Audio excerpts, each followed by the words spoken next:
వసుదేవసుతం దేవం కంసచాణూరమర్దనం దేవకీ పరమానందం కృష్ణం వందే జగద్గురుం. భగవద్గీత 2వ అధ్యాయము సాంఖ్యయోగము 60వ శ్లోకము.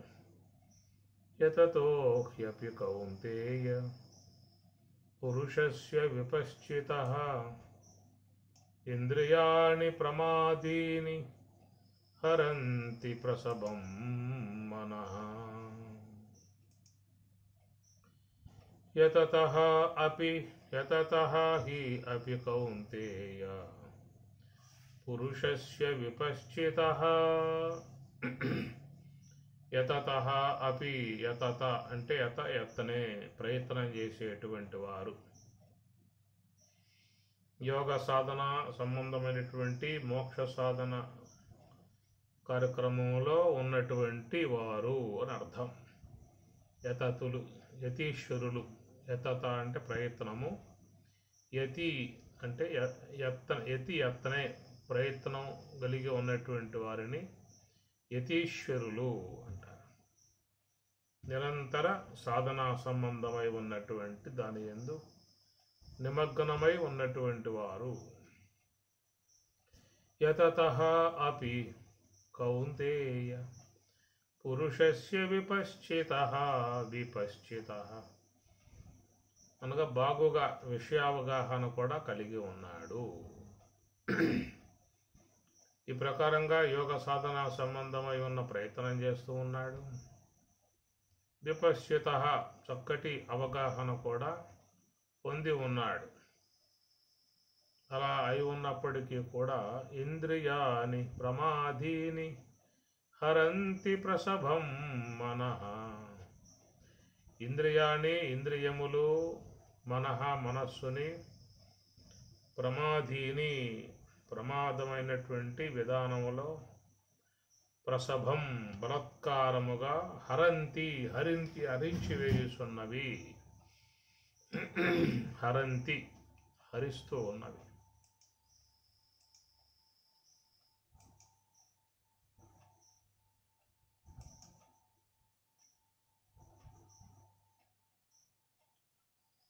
ప్రధానంగా అక్కడ ప్రసభం మనః ప్రమాదీని, ప్రమాద పరిధిలో, ప్రమాద స్థాయిలో ఇంద్రియాలు మనస్సుని తీసుకుపోతూ ఉన్నాయి. ఇక్కడ మనస్సు అనేది ప్రధానంగా అన్ని వ్యవహారాలకు మూల కారణమై ఉన్న వస్తువు. అది అంతఃకరణం. అంతః అంటే లోపల ఉన్నటువంటి కరణం, పనిముట్టు, దాన్ని అంతఃకరణం అన్నారు. అది కేవలం ఊహా సంబంధమై ఉన్న విధానాలుగా పనిచేసేటువంటిది అంతఃకరణం. ఇది ప్రమాద స్థాయిల్లో ప్రయాణం చేస్తున్నది అని ఇక్కడ చెప్పేమాట. ప్రమాదీని ప్రసభం. ప్రసభం అంటే బలత్కారం, చాలా వేగవంతముగా. మనః మనస్సు మరి లాగబడుతూ ఉన్నది, పోబడుతూ ఉన్నది. ఇంకా విశేషణలు ఏం చెప్పారంటే యతతః అని ప్రయత్నం చేసేవాళ్ళు అయి ఉన్నారు. విపశ్చితః బాగుగా శాస్త్రావగాహన కూడా కలిగి ఉన్నారు. ఈ ప్రకారంగా ఉన్నటువంటి వాళ్ళను కూడా ఈ మనస్సు అనేది ప్రసభం చాలా వేగవంతముగా, ప్రభావవంతముగా లాక్కుని తీసుకుపోతూ ఉన్నది అన్నారు. అది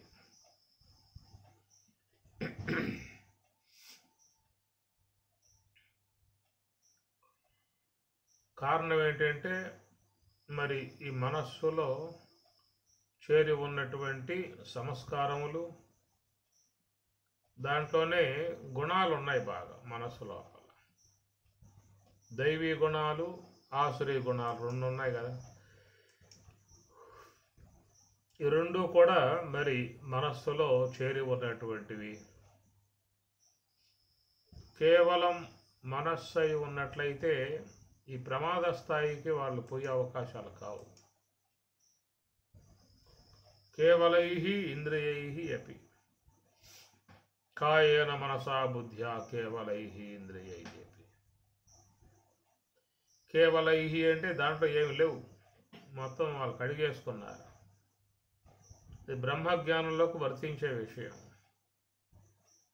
వాళ్ళు తమ జ్ఞానాగ్ని ద్వారా కాల్చి వేసుకోవడము, మరి స్వరూపానుభవం ద్వారా మనసును పూర్తిగా వాళ్ళు జయించి ఉన్నారు. కాబట్టి అంటే ఆ మనస్సు వల్ల వాళ్ళకు ఎక్కువగా ఇబ్బందికర పరిస్థితి ఉండదు. తత్వానుభవం కలిగి తత్వావలోకనం చేస్తూ ఉన్నటువంటి వారిని ఆ మనస్సు అనేది బాధించేదిగా ఉండదు. ఆపునోతి స్వరాజ్యం ఆపునోతి మనసస్పతిం వాక్పతి చక్షుష్పతి శ్రోత్రపతి.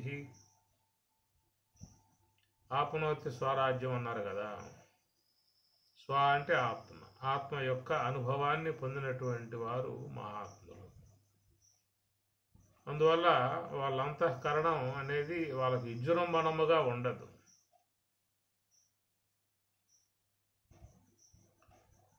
విజృంభణం మీరు గతంలో స్కందోపనిషత్తులో ఈ పదాలు అక్కడ వాడబడ్డాయి.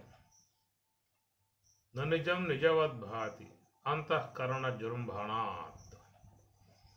నిజం నిజవద్భాతి వాస్తవం కానటువంటి దాని యందు వాస్తవము అనేటువంటి ఒక ఊహ భ్రమ కలగజేసి వాళ్ళను చాలా వేగంగా లాక్కుపోతున్నట్లుగా విజృంభణాత్. అది చాలా విజృంభణముగా ఉన్నది. ఈ విజృంభణం ఎలా వచ్చిందని చెప్పానంటే దాంట్లో చేరి ఉన్నటువంటి సంస్కారాలు, తదనుగుణ్యముగా ఉన్నటువంటి గుణాలు, ఆశ్రయ గుణాలు, ఈ రజస్సు తమస్సు గుణాలు ఇవన్నీ ఉన్నాయి మనకి. ఇది అంతా కూడా మీకు దైవాసుర సంపత్తి విభాగ యోగములో చక్కగా దాంట్లో అందిస్తారు. దంభో దర్పో విమానశ్చ క్రోధః పారుష్యం ఏవచ అజ్ఞానంచ అవిజాతస్య పార్థ సంపదం ఆస్తురీం. అసత్యం అప్రతిష్టంతే జగదాహు అనీశ్వరః పరస్పర సంభూతం కిం అన్యత్ కామహైతుకం.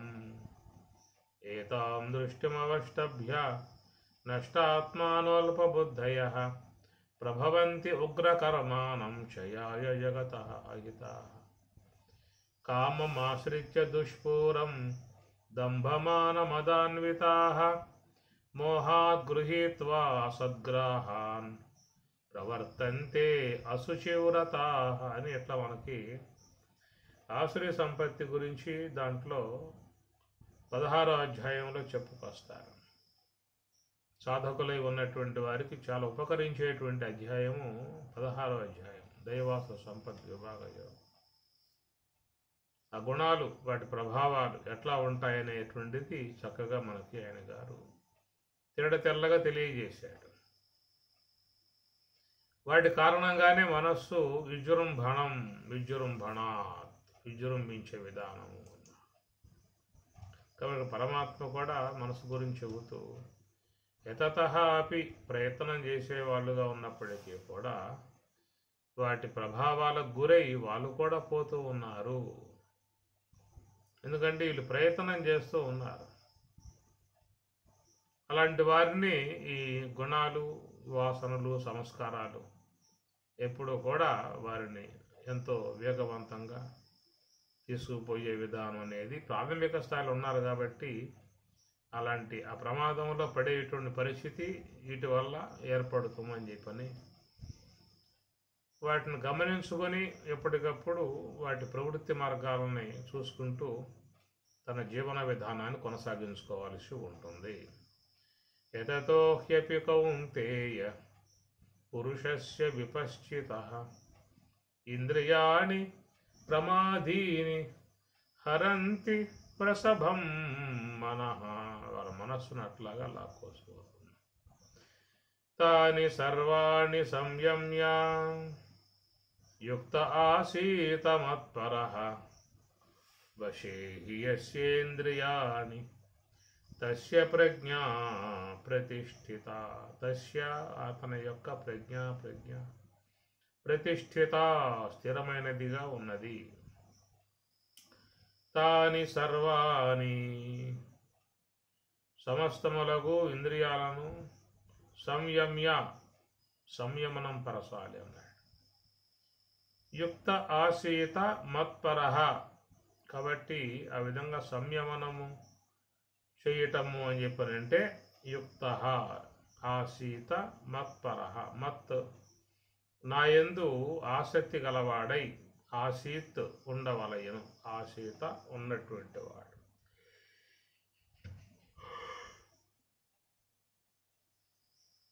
మత్పరః, మత్ నాయందు, పరః ఇష్టం ఉండాలి, నాయందు ఆసక్తి కలిగి ఉండాలి. అట్టివాడు వశేహి యస్య ఇంద్రియాణి, హి ఎలా అనగా యస్య ఎవని యొక్క ఇంద్రియాని ఇంద్రియములు వశమునందుండునో తస్య అతని యొక్క ప్రజ్ఞ ప్రతిష్ఠిత చాలా చక్కగా స్థిరమై ఉండును అనే మాటలు చెప్పుకొస్తూ ఉన్నాడు. ఎంతమంది శ్లోకం ఏం చెప్పుకున్నామంటే, ప్రయత్నం చేసేవాడుగా ఉన్నప్పటికీ కూడా, యతీశ్వరుడై ఉన్నప్పటికీ కూడా ఆయన ఇంద్రియాలు చాలా ప్రమాద స్థాయిల్లో లాక్కుపోతూ ఉన్నవి అనేటువంటి మాట చెప్పిన తర్వాత ఇక్కడ చెబుతున్న మాట ఏంటంటే ఆసీత ఉండాలి అన్నాడు. మత్పరః, నా యందు నిష్ట కలిగి ఉండాలి. పరహ అంటే ఆసక్తి, నిష్ట.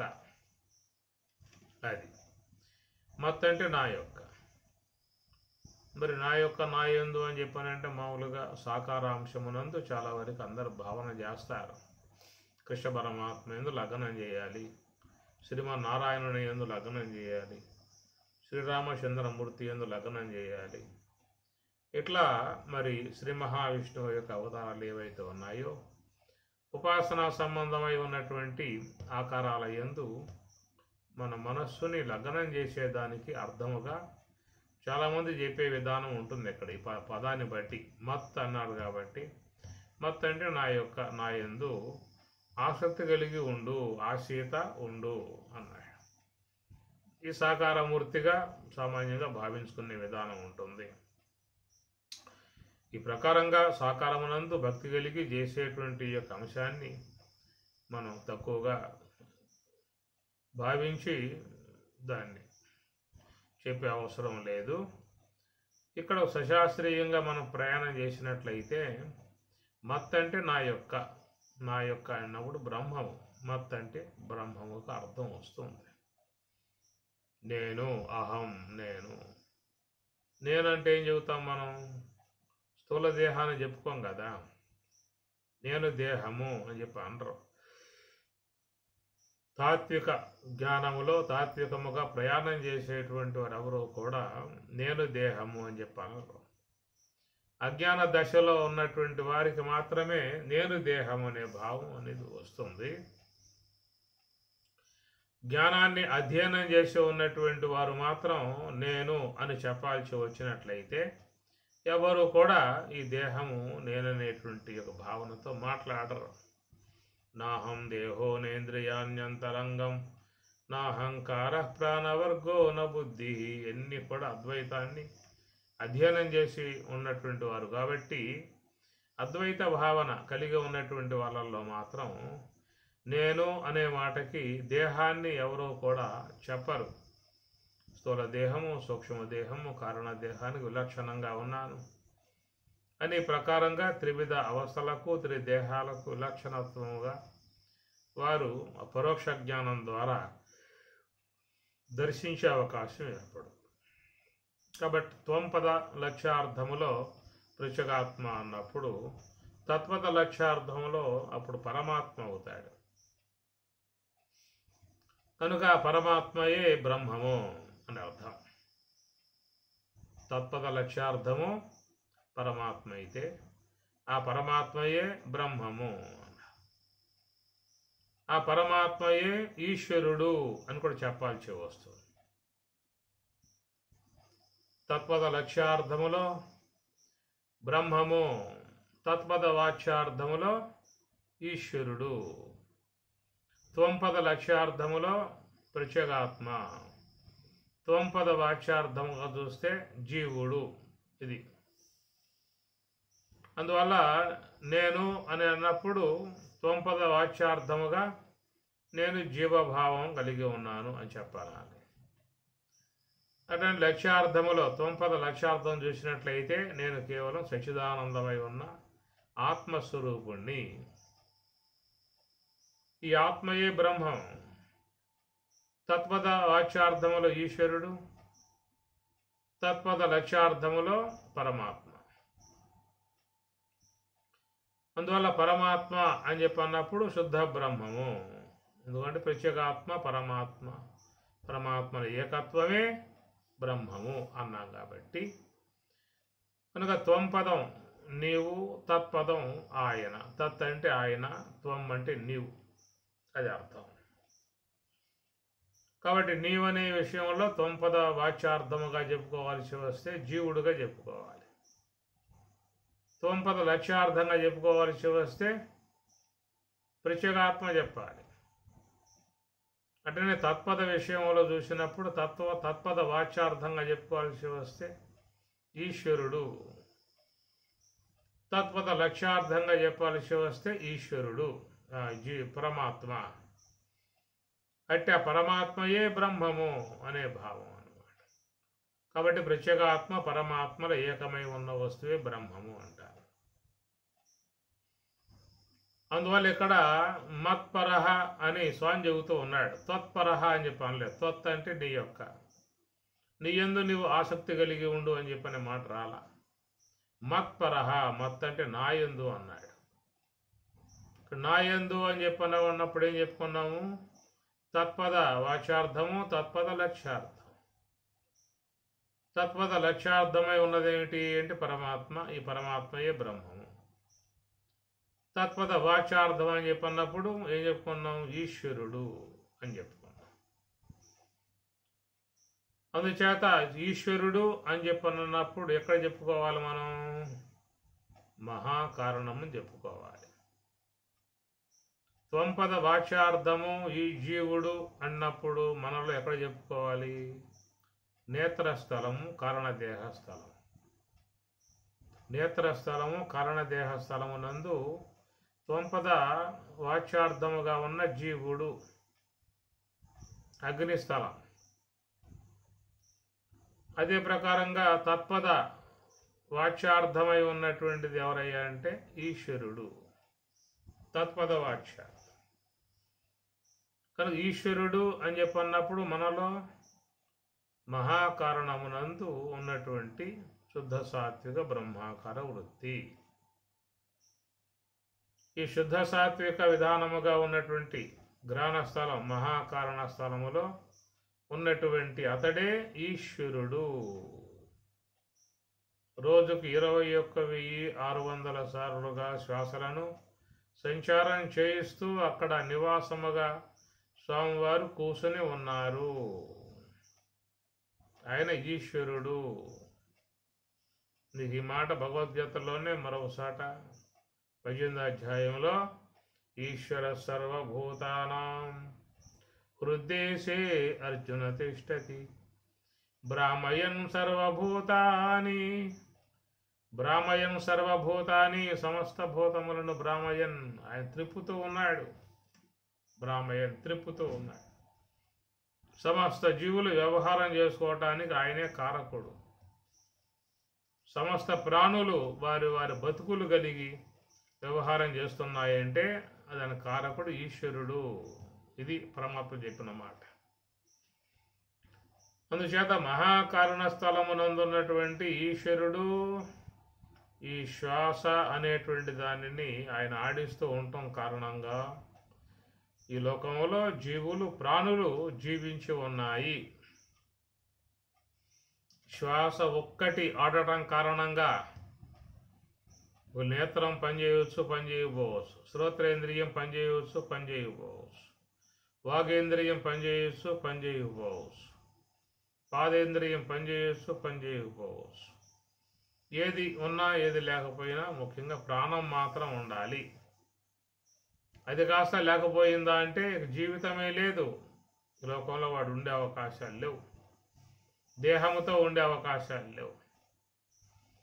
అందువల్ల ముఖ్యమై జీవితానికి రక్షణ కవచముగా ఉన్నటువంటి ఏ కేంద్ర స్థలముగా ఉన్నదో, ఈ దేహానికి కేంద్ర స్థలముగా ఉన్నదో, అది శ్వాస సంచారం కలిగి ఉన్నటువంటి ఆ స్థలమునందు మరి ఈశ్వరుడు ఉండి బ్రాహ్మయన్ సమస్త జీవుల్ని కూడా వ్యవహరింపజేస్తూ ఉన్నాడు.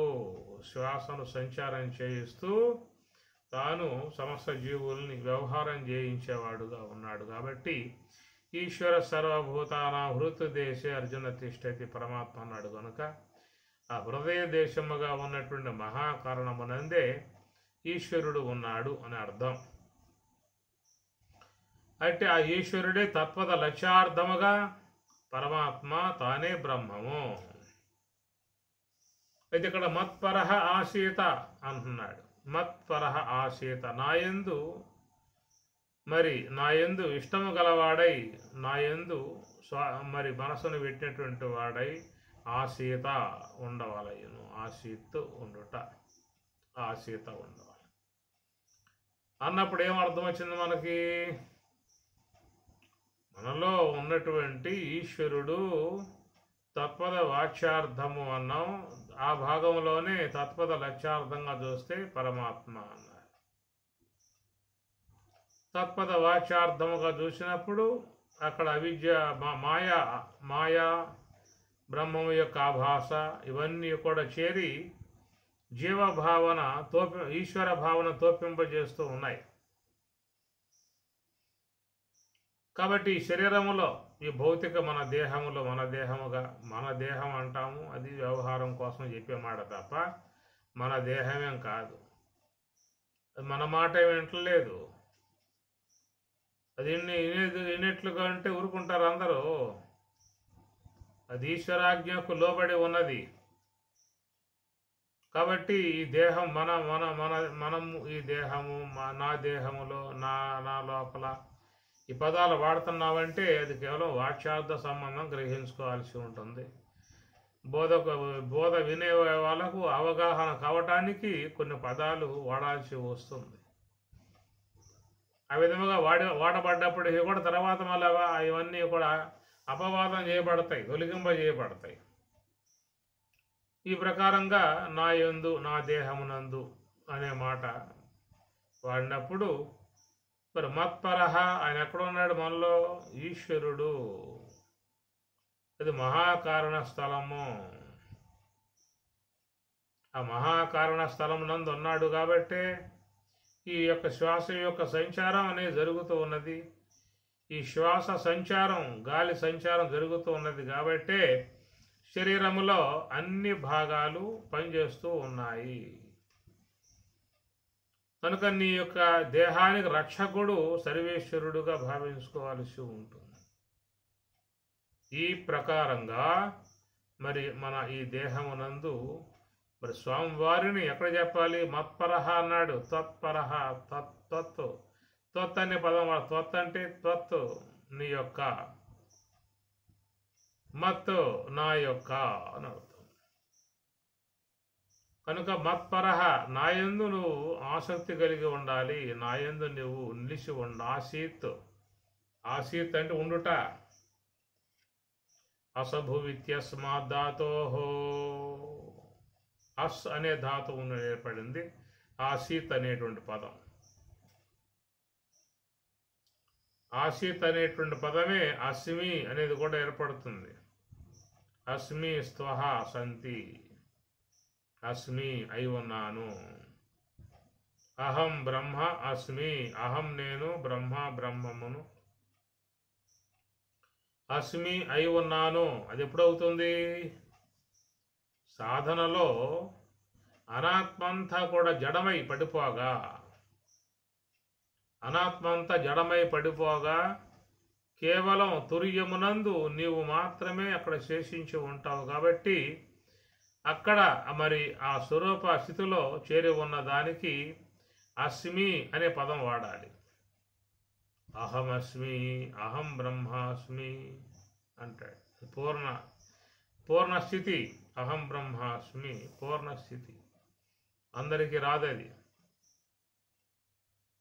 ఈ ప్రకారంగా అహం బ్రహ్మాస్మి అనేటువంటి దాని యందు ఎవరైతే లీనమై ఉన్నారో వారిని బ్రహ్మవేత్తలు, బ్రహ్మజ్ఞానులు, సమస్త మోహాలను జయించినటువంటి వారు అని మనం భావించాల్సి ఉంటుంది. ఇక్కడ మత్పరహ అనేటువంటి అంశానికి, మత్ అనేటువంటి దానికి అటు లక్ష్యార్థము ఇటు వాచ్యార్థము రెండింటి అంశాలను అవగాహన చేసుకున్నాము. దాన్ని తత్పద వాచ్యార్థముగా చెప్పుకున్నప్పుడు ఈశ్వరుడు ఆయన మహాకారణ స్థలమునందు నిలిచి ఉన్నాడు.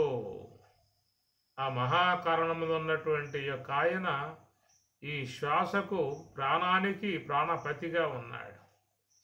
ఆయన ప్రాణపతిగా ఉన్నాడు కాబట్టే నిరంతరముగా అది సంచారం జరుగుతూ ఉన్నది. జరగబట్టే అందరూ కూడా వాళ్ళ వాళ్ళ వ్యవహారములు చేసుకోవటం అనేది ఏర్పడుతుంది. గమనించాల్సిన అంశము. ఎందుకంటే ఈ పదాలు మనకి గోచరించినప్పుడు ఎమ్మటే ఎక్కడికి వెళ్ళిపోతాం. మత్పరహ, నీ శివుడు అంటే ఇష్టం అనుకో, శివుణ్ణి భావించుకుంటాం. రాముడు అంటే ఇష్టం అనుకో, రాముడిని భావించుకుంటాం. మత్పరహ అంటే నా యందు పెట్టు, ఆ సీత నా యందు ఉండు, రామనామాన్ని జపిస్తూ ఉండు అనేది వాళ్ళు చెబుతారు. శ్రీకృష్ణ యొక్క నామాన్ని జపించమని చెప్పేసి కృష్ణ భక్తులు చెబుతారు. అమ్మవారిని స్మరించమని చెప్పని అమ్మవారి భక్తులు చెబుతారు. ఇట్లా ఎవరెవరు దేని యందు లగ్నమై ఉన్నారో వారు వాటినే మాట్లాడే విధానం ఉంటుంది. కానీ ఇక్కడ అసలు దేవాది దేవుడుగా, సర్వేశ్వరుడుగా చెప్పాల్సి వస్తే మాయ ఉపాధిగా కలిగి మాయాధిష్టాన స్వరూపుడై ఉన్నటువంటి ఈశ్వరుడు. అది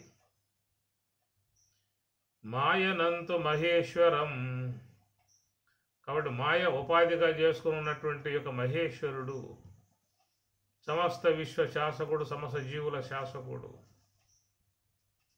కాబట్టి ప్రతి శరీరములో శ్వాస సంచారం జరుగుతూ ఉన్నది అంటే ఆయన యొక్క ఆదరణ ద్వారా, ఆయన యొక్క అధిష్టానం నందు కదులుతూ ఉన్నటువంటి శ్వాసలు.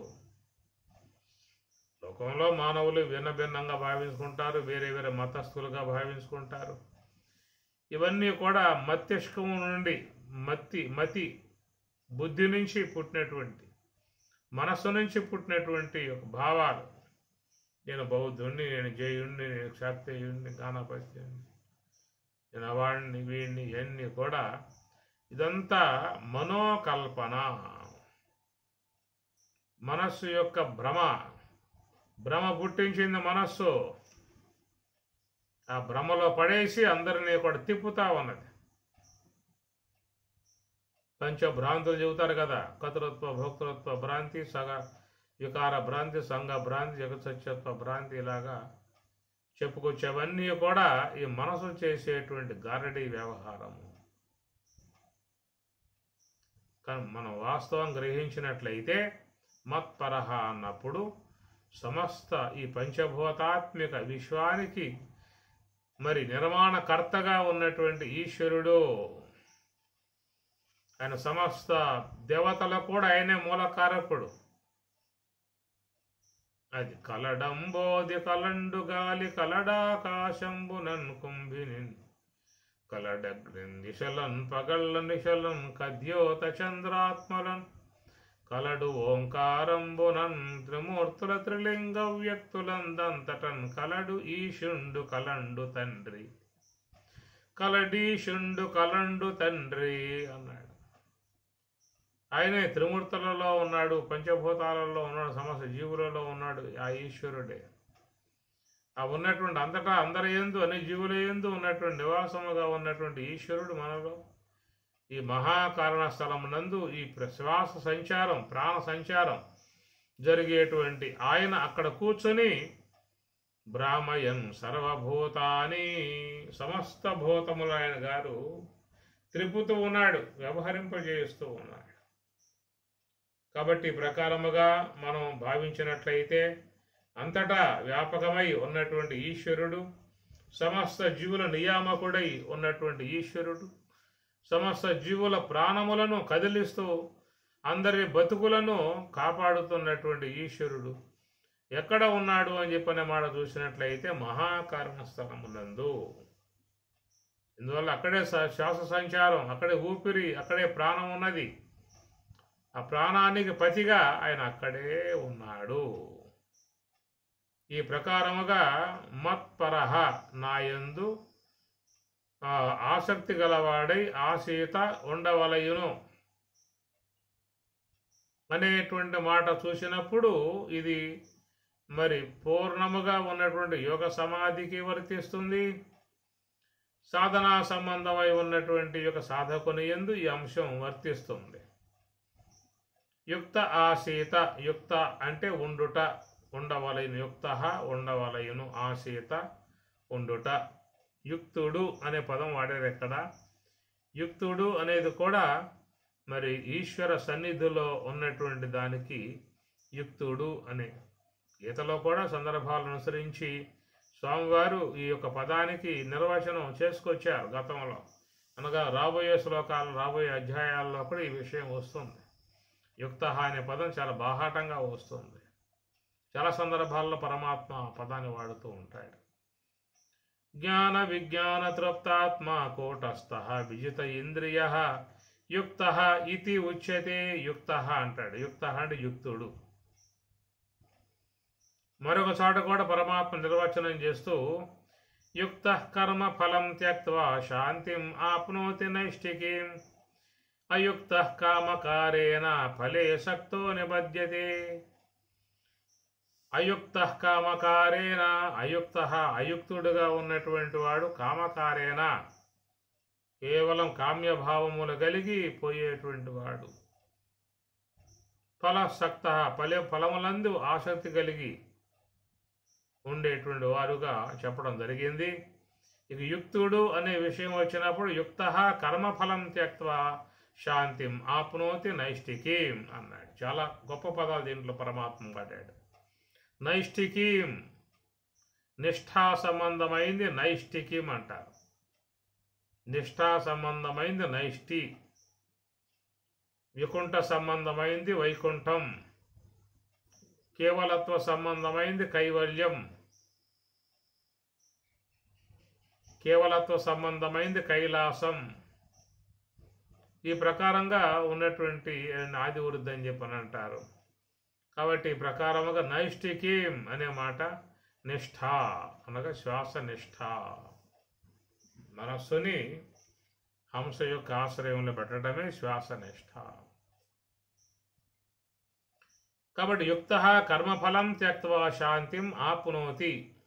యుక్తుడు కర్మఫలం త్యక్త్వా, కర్మఫలాలను త్యక్త్వా వదిలి, శాంతిం ఆప్నోతి నైష్ఠికీం, ఎన్ని కూడా యోగ సంబంధమై ఉన్న పదాలే. కాబట్టి అక్కడ యుక్తుడు అని చెప్పనే మాటకి పరమాత్మ చాలా నిర్వచనం చెప్పాడు. నైష్ఠికీం, నిష్ఠా సంబంధమై ఉన్నవాడు నైష్ఠికీం, నిష్ఠా సంబంధము, యుక్తుడు అన్నాడు. ఈ ప్రకారంగా కేవలం మరి ఆ హంసతో చేరి ఉండుట అనే దానికి యుక్త అనే పదం వాడబడుతుంది. లేదా బ్రహ్మము యొక్క అనుభవమును పొంది ఉన్నటువంటి దానికి కూడా యుక్త అనే పదం వాడబడుతుంది. బ్రహ్మమునందు ఉన్నటువంటి యుక్తుడు అనే మాట మీకు పరమాత్మ చెప్పాడు గీతలో. జ్ఞాన విజ్ఞాన తృప్తాత్మ కూటస్థ విజిత ఇంద్రియ యుక్త ఇతి అన్నాడు. యుక్త ఇతి, వాడు యుక్తుడు. అట్టి వాడికి ఏమున్నది? జ్ఞాన విజ్ఞాన తృప్త ఆత్మ. జ్ఞానము విజ్ఞానము రెండు ఉన్నాయి. జ్ఞానము అంటే శాస్త్ర సంబంధమై ఉన్న అవగాహన, విజ్ఞానము అంటే సాధనా సంబంధమై ఉన్న అనుభవం. జ్ఞాన విజ్ఞాన తృప్తాత్మ రెండు వాడికి ఉన్నాయన్నాడు. కూటస్థ. ఆ విధంగా రెండు ఉన్నాయి కాబట్టి వాటిని కూటస్థ అని చెప్పాల్సి వస్తుంది. కూటస్థ అంటే నాలుగవ తురియ అనుభవం కలిగినటువంటి వాటికి పేరు కూటస్థ అని. జాగ్రత్త అనుభవాన్ని పొందిన వానికి పేరు విశ్వడు అని. స్వప్నానుభవాన్ని పొందేటువంటి వానికి పేరు తైజసుడు అని. సుషుప్తి అనుభవాన్ని పొందినటువంటి యొక్క వానికి పేరు ప్రాజ్ఞుడు అని. ఈ ముగ్గురులో ఎవరికి కూడా ఈ సమాధి అనేటువంటి యొక్క అంశం వర్తింపబడదు. కూటస్థ అనేది వర్తింపబడదు. కూటస్థ అనేది నాలుగవ యోగ సమాధి సంబంధమై ఉన్న దానిని కూటస్థ ఇది ఉచ్యతే, కూటస్థ అన్నాడు. కాబట్టి ప్రకారముగా మరి యుక్త అనే పదము 2 సార్ల ప్రయోగాత్మకంగా ఉన్నది భగవద్గీతలో. కేవలం పరిపూర్ణమైనటువంటి యొక్క బ్రహ్మానుభవమును పొంది ఉన్నటువంటి వానికి కూడా ఆ యుక్త అనే పదం వాడారు. కేవలం సాధనా సంబంధమై ఉన్నటువంటి యొక్క అంశముతో చేరి ఉన్నటువంటి వానికి కూడా యుక్త అనే పదం వాడారు. ఇది విషయంలో మనం చెప్పుకోవాల్సి వస్తే మత్పరహ అన్న పదానికి ఏం చెప్పుకున్నాం? మత్ అంటే నా యొక్క అన్నప్పుడు అటు మాయ అధిష్టానం కలిగి ఉన్నటువంటి మాయ ఉపాధిగా కలిగి ఉన్నటువంటి పరమాత్మ, మాయ విశేషణముగా కలిగి ఉన్నటువంటి ఈశ్వరుడు, ఇరువురికి వర్తిస్తుంది పదం. మత్ అనే పదము మాయ విశేషణముగా కలిగి ఉన్నటువంటి ఈశ్వరునికి వర్తిస్తుంది. మాయ ఉపాధిగా కలిగి మరి పరమాత్మగా పిలువబడేటువంటి దాని యందు కూడా ఈ పదము మత్ అనే పదం వర్తింపబడుతుంది. మత్తు నాయందు అనే మాట, ఆయన మాయ ఉపాధిగా కలిగి ఉన్నాడా, ఈశ్వరుడుగా పిలువబడతాడు. మాయకు అధిష్టానముగా మాయకు అతీతముగా ఉన్నవాడైతేనేమో పరమాత్మ. ఈ రెండింటికి కూడా మత్ అనే పదం వర్తింపబడుతుంది.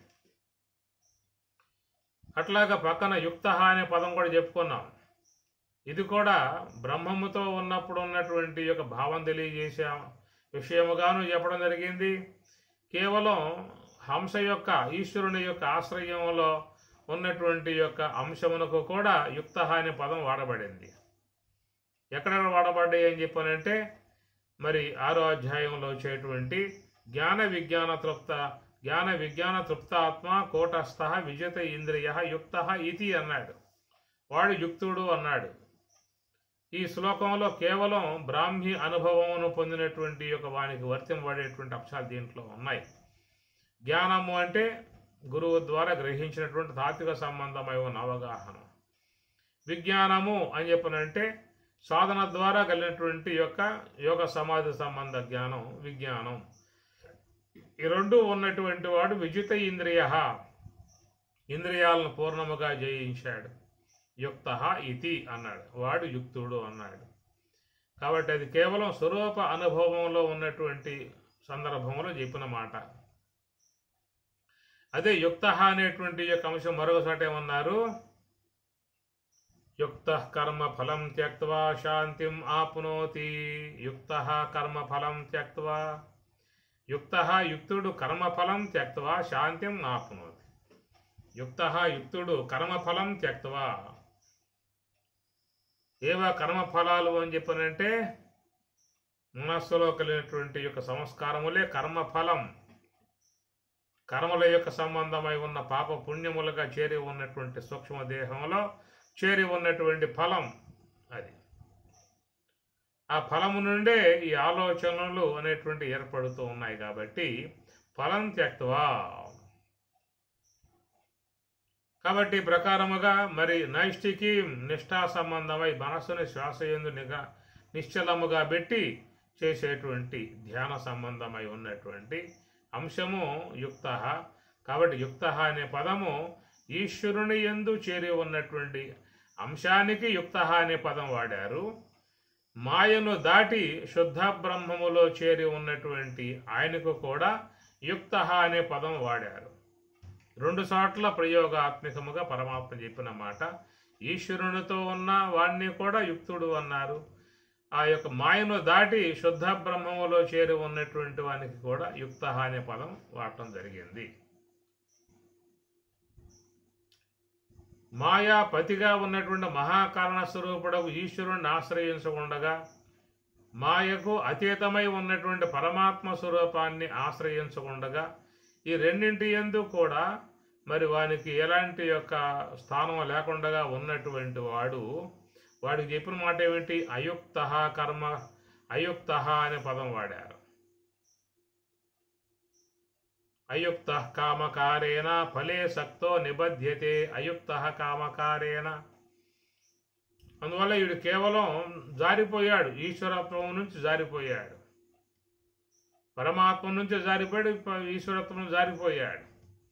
కేవలం జీవభావం నందు ఆలోచనలతో చేరి ఉన్నటువంటి వాడు యుక్త కర్మఫలం త్యక్త్వ అన్నాడు. అయుక్త అనే విషయము కర్మఫలాలతో చేరి ఉన్నటువంటి వాడు. కాబట్టి ప్రకారముగా యుక్త ఆశీత మత్పర అనేటువంటి యొక్క అంశము, మత్ అనే పదానికి ఏం చెప్పుకున్నాము? మాయ ఉపాధిగా కలిగి ఉన్న ఈశ్వరుడు కావచ్చు, మాయకు అతీతమై ఉన్నటువంటి పరమాత్మ కావచ్చు. మాయకు అతీతమై ఉన్న పరమాత్మ యందు యుక్త ఆశీత ఉండుట అని చెప్పనంటే అది కేవలం సాధనలో ఒక ఉన్నతిని పొందినటువంటి వారు, ఉన్నత స్థాయికి ఎదిగినటువంటి వారికి వర్తిస్తుంది. మహాత్ములు, బ్రహ్మవేత్తలు, జ్ఞానులు, జ్ఞానులుగా చెప్పేటువంటి యొక్క వాళ్ళకు వర్తిస్తుంది. సర్వోన్నతమై ఉన్నటువంటి యొక్క యోగ సమాధి పొందినటువంటి వారికి వర్తింపబడుతుంది. మత్పరహ అనేటువంటిది అది బ్రాహ్మీ అనుభవము. అటనే వాచ్యార్థముగా చెప్పుకున్నాం కదా, తత్పద వాచ్యార్థము అది మత్పరహ. మత్ అని చెప్పినప్పుడు ఈశ్వరుడు అన్నమాట. మత్పరహ ఆశీత, నా యందు ఉండు అన్నాడు. నా యందు ఉండంటే ఏమని చెప్పడం ఇక్కడ అర్థము? సాధకులై ఉన్నటువంటి వారికైతేనేమో హంస యొక్క స్థానములో, మహాకర్ణ స్థానములో ఉన్నవాళ్ళుగా చెప్పుకోవాలి. తత్వజ్ఞులు, బ్రహ్మవేత్తలు అనేటువంటి వాళ్ళ విషయం చెప్పినప్పుడేమో అక్కడ కేవలం బ్రాహ్మీ అనుభవము. మత్ పరహ, బ్రాహ్మీ అనుభవము. ఆశీత అంటే ఉండుట. కాబట్టి ఆశీత అనేటువంటిది మరి మహాకారణములో హంస యొక్క ఆశ్రయంలో చేరి ఉన్నట్లయితేనేమో ఇక్కడ ఇతడు తన ప్రయత్నం ద్వారా ఉండాల్సి వస్తుంది. అదే స్వరూప అనుభవమును పొందినటువంటి వాని విషయంలో మత్ అనే పదము ఆడ కేవలం బ్రహ్మమే తన స్వరూపమునందు లయింపజేసుకుని ఉన్నటువంటి స్థితి కనుక బ్రహ్మమే తన యందు అతనిని పూర్ణముగా లయింపజేసుకుంటుంది. బ్రహ్మము అతనిని తన స్వరూపములో కలిపేసుకుంటుంది. ఇది తురియ అతీతముగా చెప్పుకోవచ్చు. రెండు చెబుతాం కదా, తురియము, తురియ అతీతము అంటాం. తురియము అని చెప్పన్నప్పుడు మహాకారణము హంస యొక్క ఆశ్రయములో ఉన్నటువంటి యొక్క దానిని తురియము అంటారు. తురియ ఆశ్రమము అనే పదం కూడా వాడతారు. తురియ ఆశ్రమము అంటే 4వ ఆశ్రమం కలిగి ఉన్నటువంటి వాడు. అది మామూలుగా బాహ్యముగా చెప్పినట్లయితే బ్రహ్మచర్య, గృహస్థ, వానప్రస్థ, సన్యాస. ఈ సన్యాస అనే దాన్ని తురియ ఆశ్రమము అనే పదం వాడతారు.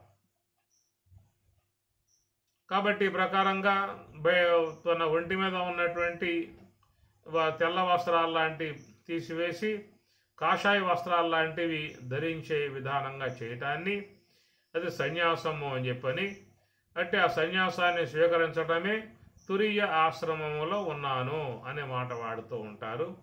ఇది భౌతికముగా ఉన్నటువంటి యొక్క అంశము. ఇక పారమార్థికంగా చూసినట్లయితే తురియమునందు ఉన్నాను అని చెప్పినప్పుడు ఇది కేవలం మహాకారణమునందు హంస యొక్క ఆశ్రయములో చేరి ఉన్నటువంటి యొక్క వారికి తురియ ఆశ్రమము, 4వ ఆశ్రమము. అంటే ఆ తురియమునందు ఉన్నటువంటి వాడు ఈశ్వరుని యొక్క ఆశ్రయంలో ఉంటాడు. ఆ తురియమును కూడా దాటి తురియ అతీతము ఉన్నటువంటిది శుద్ధ బ్రహ్మము. అక్కడ మనస్సు లేదు, శ్వాస లేదు, ఏవీ లేవు, మొత్తం లయమైపోయి ఉన్నటువంటి స్థితి అన్నమాట. కాబట్టి ఇది గమనించండి. ఇక్కడ ఉన్న పదము ఏమి తాని సర్వాణి సంయమ్య యుక్త ఆసీత మత్పరః. సాధకులకైతేనేమో వాచ్యార్థం అన్వయం అవుతుంది. అది మరి పరిపూర్ణ స్థితిని పొందినటువంటి వారికైతేనేమో లక్ష్యార్థం వర్తింపబడుతుంది. యోగ సమాధిని పొంది ఉన్నటువంటి వారికైతేనేమో మత్పరః అనే పదము లక్ష్యార్థమునందు వర్తింపబడుతుంది. అదే సాధకులై ఉన్నటువంటి వారు అయినట్లయితేనేమో ఈశ్వరుని యొక్క ఆశ్రయములో ఉన్నటువంటి వారికి అయితేనేమో అది తురియము అనేటువంటి యొక్క అంశం వర్తింపబడుతుంది. కాబట్టి ఇక్కడ మరి సాధకులై ఉన్నటువంటి వారు అయితేనే మత్పరః యుక్త ఆసీత అనే మాటకి ఏం చెప్పుకున్నాము అంటే మనస్సుని శ్వాసయందు ఈశ్వరుని యొక్క సన్నిధిలో పెట్టి ఉంచుట అన్నాడు. ఇది ప్రాథమిక స్థాయి. ఇట్లా ఆసీత మత్పరః ఆసీత యుక్త ఆసీత ఉన్నటువంటి వాడు వసేహి యస్య ఇంద్రియాణి, యస్య ఎవని యొక్క ఇంద్రియాని ఇంద్రియములు వశమునందు ఉంటాయో, యస్య ఎవని యొక్క ఇంద్రియాని ఇంద్రియములు వశమునందు ఉంటాయో అన్నాడు. కాబట్టి ఇంద్రియములు తన వశము కావాలని చెప్పన్నట్లయితే మనం పైన చెప్పుకున్నట్లుగా మత్పరః అనగా ఈశ్వరుని యొక్క ఆశ్రయం కలిగి ఉన్నటువంటి వారు మాత్రమే ఇంద్రియాని వశే తన అధీనములో ఉంటాయి. అది కనుక ఆ ఇంద్రియాలు తనను దాటిపోవు, తనను మించిపోవు, తనకు అధీనములో పనిచేసేటువంటివిగా వశే అంటే వశమై ఉండుట, తన అధ్యయనములో ఉండుట. ఎందుకు రాగలుగుతుంది ఇది అని చెప్పారంటే ఈ సాధకుడు ఈశ్వరుని యొక్క ఆశ్రయములో ఉన్నాడు.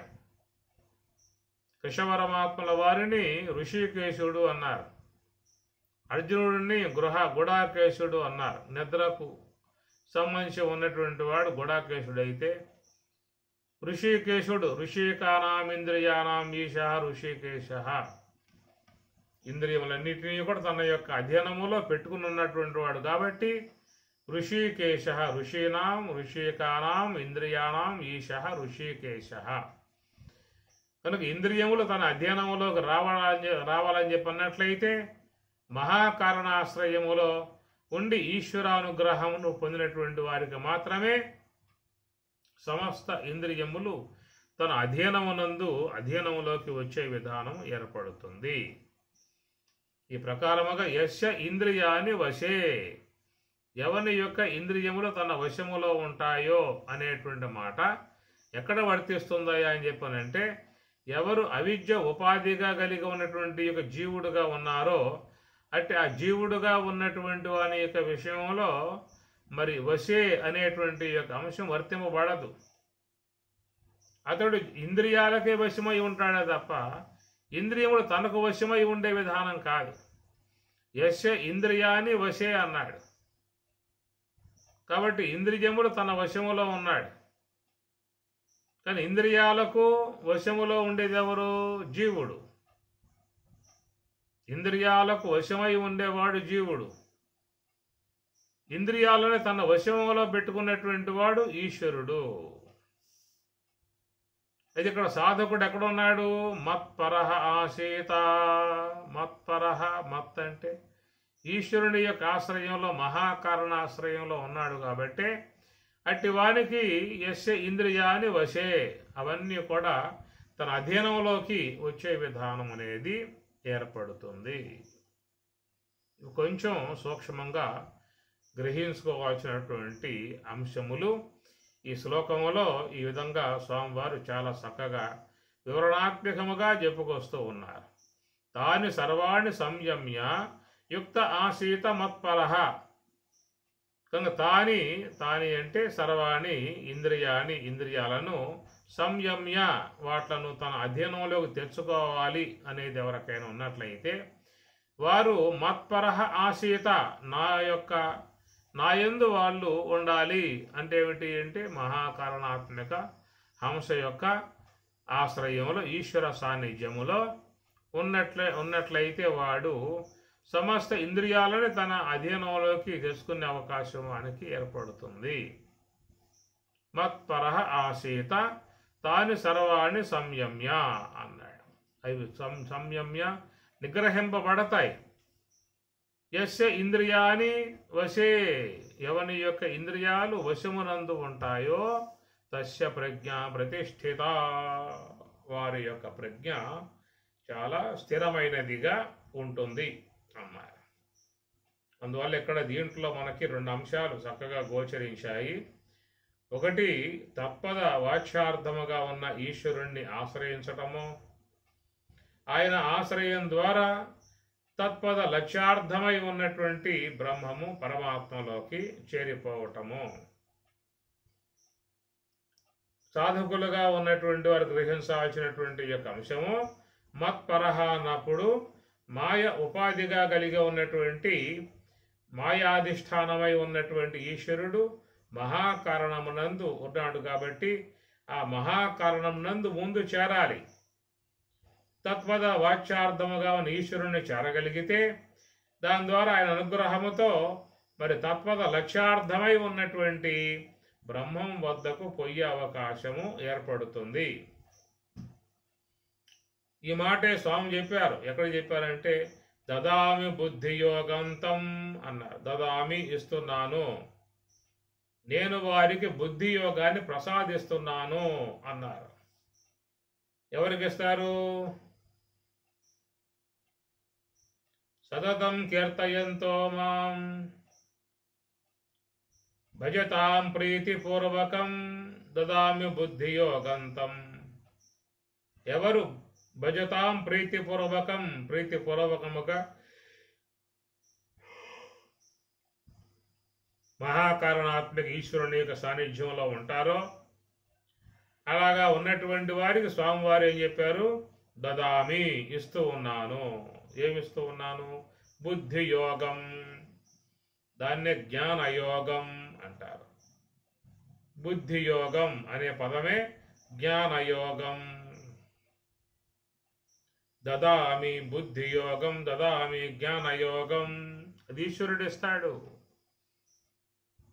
ఎవరికి ఇస్తాడు అంటే యుక్త ఆశీత మత్పరః, ఈశ్వరుని యొక్క సాన్నిధ్యములో మహాకరణంలో చేరి ఉన్నటువంటి వానికి ప్రసాదింపబడేటువంటి అంశం కాబట్టి తాని సర్వాన్ని సంయమ్య అని ఇంద్రియాలను సంయమనం పరచి ఆ మనస్సుని మహాకారణాత్మక శ్వాస యందు ముందు పెట్టాలి.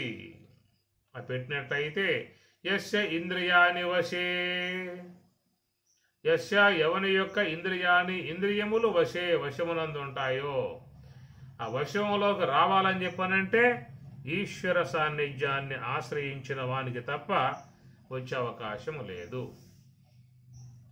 కనుక ఇంద్రియములకు లోబడి ఉన్నవాడు జీవుడు. ఇంద్రియములను తన అధీనములోకి తెచ్చుకున్నటువంటి వాడు ఈశ్వరుడు. మహాకారణమునందు ఉన్నటువంటి వాడు ఇంద్రియాలు తన వశంలోకి తెచ్చుకుంటాడు.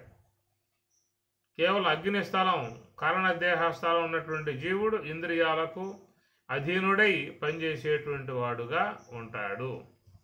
అందువల్ల దీంట్లో చాలా చక్కగా ఈ శ్లోకంలో స్వామివారు చెప్పినటువంటి ఈ అంశములు చాలా గొప్పగా ఉన్నాయి. తాని సర్వాణి సంయమ్య, వాటిని సంయమనము చేయటం అని చెప్పనంటే మత్పరః ఆసీత, నా యందు ఆయన ఉండాలి అన్నప్పుడు తత్పద వాచ్యార్థమై ఉన్నటువంటి ఈశ్వరుడు మహాకారణమునందు ఆయన మనకి నిలిచి ఉన్నాడు. ప్రాణాలకు ప్రాణపతిగా ఉన్నాడు. సమస్త జీవులకు జీవమును పోసి వ్యవహరింపజేసేవాడు ఉన్నాడు కాబట్టి అతని యందు ముందు ఉండాలి అన్నారు. ఆ తర్వాత యస్య ఇంద్రియాని వశే, అప్పుడు తర్వాత సమస్త ఇంద్రియాలన్నీ కూడా తన అధీనంలోకి వచ్చేస్తాయి. అలాగా తెచ్చుకున్నటువంటి అతడు తస్య ప్రజ్ఞ ప్రతిష్ఠిత, అతని యొక్క ప్రజ్ఞ చాలా ప్రతిష్ఠిత, స్థిరమై ఉన్నది, అగుచున్నది. చాలా మంచిగా ఉన్న శ్లోకం ఇది. ఈ శ్లోకాన్ని బాగా మీరు చదువుకోండి, అవగాహన చేసుకోండి, మంచి జ్ఞానం వస్తుంది. ఇది మొదటి అంకముగా ఈశ్వర సాన్నిధ్యం మహాకారణంలో ఉన్నటువంటి అంశం ఒకటి వస్తున్నది. ఆ తర్వాత మాయను దాటి మాయా అధిష్టానమై ఆ మాయకు అతీతమై ఉన్న పరమాత్మ స్థలము శుద్ధ బ్రహ్మముతో ఉండేటువంటి అంశము కూడా వస్తుంది. శుద్ధ బ్రహ్మముతో ఉన్న అంశమైతేనేమో యస్య ఇంద్రియాని వశే, సమస్త ఇంద్రియాల వశములో ఉంటాయనేటువంటి మాట. అదే తత్వద వాచార్థం ఈశ్వరుని యొక్క సన్నిధి ఉన్నటువంటి వాడైనట్లయితేనేమో తాని సర్వాణి సంయమ్య, సమస్త ఇంద్రియాలని సంయమ్య అట్లా నియమింపబడినటువంటి విధానముగానేమో మహాకారణ స్థలమునందు ఈశ్వర సాన్నిధ్యములో ఉన్న విధానములో వస్తుంది. అతని యొక్క అనుగ్రహముతో శుద్ధ బ్రహ్మము యొక్క స్థాయిని శుద్ధ బ్రహ్మ స్థితిని పొందినటువంటి వాడికి ఇంద్రియాని వశే, అన్ని ఇంద్రియాలు తన వశములో చక్కగా ఉండే విధానం ఏర్పడుతుంది. ఆ విధంగా ఉన్నటువంటి వాడు తస్య ప్రజ్ఞ, అట్టి వాడి యొక్క ప్రజ్ఞ చాలా ప్రతిష్ఠిత స్థిరమై ఉన్నదిగా అవుతున్నది. ఓం సహనా భవతు సహనౌ భునక్తు సహ వీర్యం కరవావహై తేజస్వినావధీతమస్తు మా విద్విషావహై. ఓం శాంతి శాంతి శాంతి. హరి ఓం తత్సతు. శ్రీ గురుభ్యో నమః. హరి ఓం.